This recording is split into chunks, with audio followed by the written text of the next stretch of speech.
딱 600초만 집중해주세요. 코인 수삭. 안녕하세요, 코인 수삭입니다. 혹시 요즘 XRP 이야기를 들어본 적이 있으신가요? 많은 사람들이 단순한 루머로 치부하지만 XRP를 둘러싼 최근의 움직임은 꽤 흥미롭습니다. 리플이라는 회사는 단순한 암호화폐 기업이 아니라 금융 인프라 자체를 다시 설계하려는 전문 집단입니다. 그래서 저는 이 기술이 앞으로 매우 중요한 역할을 하게 될 것이라고 확신합니다. 그 전에 리플 손해가 막심한데 혹은 수익이 좀 났는데 이거 어떡하지? 혼자서 판단하기 어려운데 수익은 극대화하고 싶으신 분들 여기를 주목해주세요.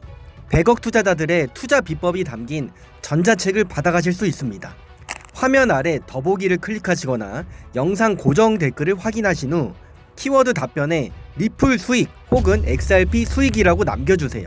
왜 이렇게 많은 기관과 투자자들이 XRP에 관심을 가지게 된 걸까요? 그 이유는 단순한 투기보다는 유틸리티, 즉 실제로 쓰일 수 있는 가치 때문입니다. 리플은 단순히 결제 코인을 만드는 것이 아니라 글로벌 송금 시스템의 새로운 표준을 구축하고 있습니다. 그런데 최근 XRP에 대한 가장 큰 뉴스가 뭔지 아시나요? 캐나다에서 세계 최초로 XRP의 현물 ETF가 승인된 것입니다. 퍼스트 인베스먼트, QIQ, 3IQ, 이볼브 세 기관이 동시에 출시했고 단 일주일 만에 거래량이 2억 8천만 달러, 캐나다 달러로 하나로는 약 2,800억을 넘겼습니다. 시장은 이미 다음 주자로 XRP를 지목하기 시작했습니다. 한편 미국에서는 무슨 일이 벌어지고 있는 걸까요? 현재 11개의 자산 운용사들이 SEC에 XRP 현물 ETF를 신청해둔 상태입니다. 볼룸버그 애널리스트들은 이 중 최소 한 곳이 연내 승인될 확률이 80% 이상이라고 평가합니다. 만약 이것이 현실이 된다면 비트코인 ETF 이후에 어떤 파장이 일어나게 될까요? ETF 외에도 리플에게 가장 큰 전환점이 된 사건이 있습니다. 바로 지니어스 법안이 통과가 된 것이죠.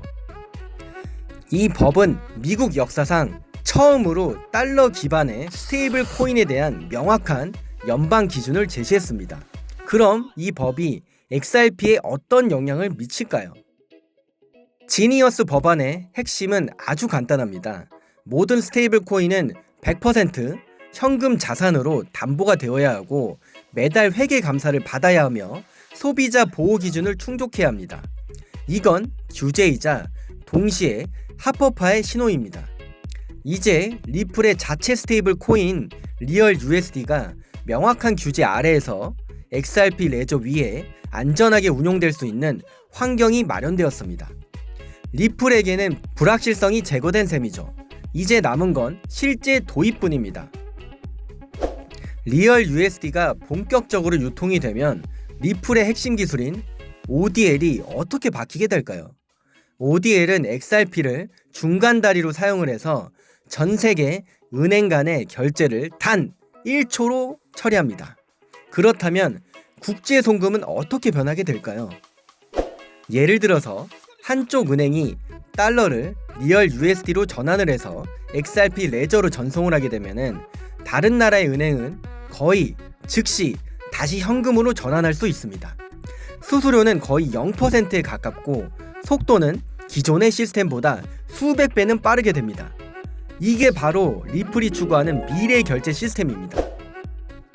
이제 이런 기술이 실제 시장에 도입이 된다면 그 규모는 과연 얼마나 커지게 될까요? XRP의 레저는 초당 1,500건 이상의 거래를 처리하고 국제 결제 표준인 ISO 20022 프로토콜을 완벽하게 지원합니다. 그리고 이제 지니어스 법안 이후에 금융권에 큰 변화가 다가오고 있습니다. 카드사와 결제 네트워크 기업들이 암호화폐 기업들과 협력을 해서 스테이블 코인 결제를 통합하기 시작한 겁니다. 전 세계 연간 국제 송금 규모는 2023년을 기준으로 약 190조 달러, 2030년에는 290조 달러까지 늘어날 것으로 예측이 되겠습니다. 이 중 단 1%만 XRP를 기반으로 움직이더라도 상상을 초월하는 결제량이 발생하게 됩니다. 비자는 이미 움직였습니다. 자사의 네트워크에 디지털 결제 통합을 공식 발표했죠. 그리고 뱅크 오브 아메리카는 리플과의 제휴 가능성을 탐색 중입니다. 규제가 정해지면 우리도 스테이블 코인을 도입하겠다. CEO 모라이언 모이니안의 말입니다. 그렇다면 리플이 실제 은행 면허를 취득하면 어떤 변화가 올까요? 리플은 이미 OCC에 미국 내 은행 면허를 신청했습니다. 승인이 된다면 연준, 다시 말해서 FED와 직접 결제 연결이 가능해지고 상업은행 단계를 완전히 건너뛸 수가 있겠습니다. 이런 변화들이 모두 현실이 된다면 XRP는 미국 금융 시스템의 중심 인프라가 될 수도 있습니다. 그럼 다음으로 주목해야 할 건 무엇일까요? 바로 자산의 토큰화입니다. 토큰화라는 개념은 들어보셨나요? 부동산, 주식, 채권, 심지어 예술품들까지 실물 자산을 블록체인상의 디지털 토큰으로 자잘하게 쪼개서 거래하는 기술입니다. 이 시장은 2030년까지 수조 달러 규모로 성장할 것으로 예측이 됩니다. 세계 최대 자산운용사 블랙록의 레리 핑크 회장은 금융의 다음 세대는 증권의 토큰화라고 단언했습니다. 그들은 ETF, 채권, 부동산 등 모든 자산을 블록체인 위로 옮길 방법을 이미 연구 중입니다. 만약 블랙록이 11조 6천억 달러 중 단 5%만 토큰화하고 그중 20%를 XRP로 담보를 한다면 단순 계산만으로도 XRP는 한 개당 약 1.9달러의 추가 수요가 생기게 됩니다. 그럼 XRP의 가치는 어디까지 오를 수 있을까요? 보수적으로 계산하면 XRP는 약 5달러, 중간 시나리오에서는 9달러, 그리고 최대치로는 13달러까지 상승할 수 있는 구조입니다. 물론 이건 이론적인 시뮬레이션이지만 시장은 이런 가능성을 선반영하곤 합니다. 그렇다면 과연 이 시나리오들이 얼마나 현실적인 걸까요? 리스크를 살펴보면 XRP가 반드시 이 구조를 실현한다고 장담하기는 어렵습니다. 로빈 후드조차 XRP가 아닌 이더리움을 기반으로 L2와 아비트럼을 사용했죠. 그 이유는 직접적으로 통제할 수 있는 시스템을 선호하기 때문입니다. 블랙록 역시 XRP의 레저 대신에 자체 블록체인을 만들 가능성이 높습니다. 대형 기관은 제3자 플랫폼보다는 독점적인 통제권을 가진 인프라들을 원하기 때문이죠. 물론 또 다른 리스크도 있습니다.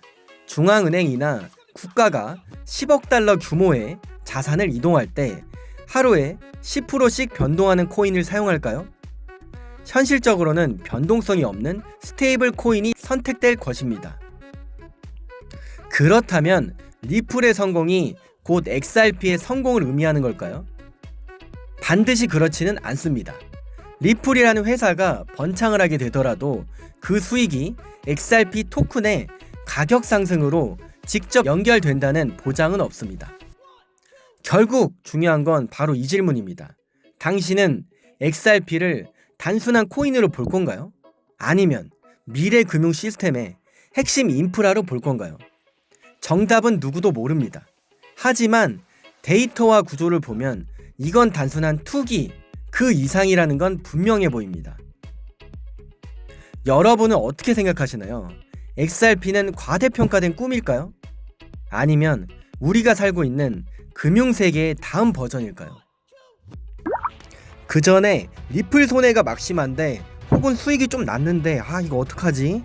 혼자서 판단하기 어려운데 수익은 극대화하고 싶으신 분들 여기를 주목해주세요. 100억 투자자들의 투자 비법이 담긴 전자책을 받아가실 수 있습니다. 화면 아래 더보기를 클릭하시거나 영상 고정 댓글을 확인하신 후 키워드 답변에 리플 수익 혹은 XRP 수익이라고 남겨주세요.